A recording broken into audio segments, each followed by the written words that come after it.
மாண்புமிகு தமிழ்நாடு முதலமைச்சர் அவர்களுடைய பார்வைக்கு மக்கள் சேவை என்ற தலைப்பில் எங்களுடைய திருவேல் பத்திரிகையின் சார்பாக தென்காசி மாவட்டத்தினுடைய செய்தி தொடர்பாளர் டாக்டர் ச கணபதி சுப்பிரமணியன் மாண்புமிகு தமிழ்நாடு முதலமைச்சர் ஜோசப் விஜய் அவர்களுக்கு தென்காசி மாவட்டத்திலிருந்து கடையநல்லூர் சட்டமன்ற தொகுதியில் இருந்து வைக்கின்ற கோரிக்கை என்னவென்று சொன்னான்.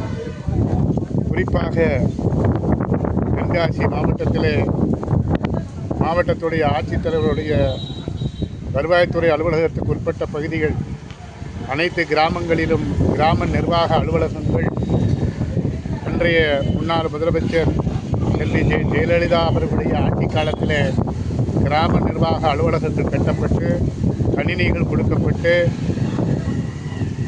ஒவ்வொரு குடிமகனும் வருவாய்த்துறை மூலமாக அனைத்து ஆவணங்களை பெறுகின்ற வகையிலே அன்றைய முதலமைச்சர் அவர்கள் எடுத்த துரித நடவடிக்கையின் காரணமாக ஒரு சிறப்பான பயனான ஒரு திட்டமாக கிராம நிர்வாக அலுவலகம் சிறப்பாக செயல்பட்டது.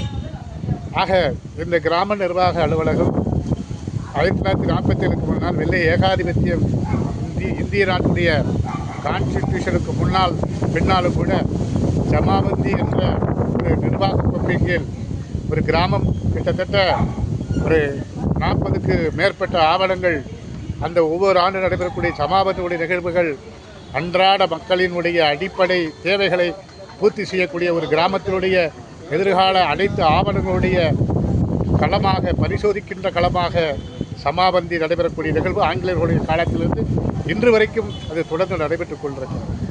ஆகவே இந்த காலகட்டத்தில் தென்காசி மாவட்டம் மட்டுமல்ல கடையநல்லூர் சட்டமன்றத்துடைய அனைத்து கிராம நிர்வாக அலுவலகங்கள் ஆங்காங்கே வாழ்விட்டு கிடக்கிறது. ஒவ்வொரு கட்டடங்களும் சில இடங்களிலே இடிபாடுகள் நிலையில் இருக்கிறது. சில கட்டிடங்கள் கிராம நிர்வாக அலுவலகங்கள் சிதிலடைந்து கிடக்கிறது.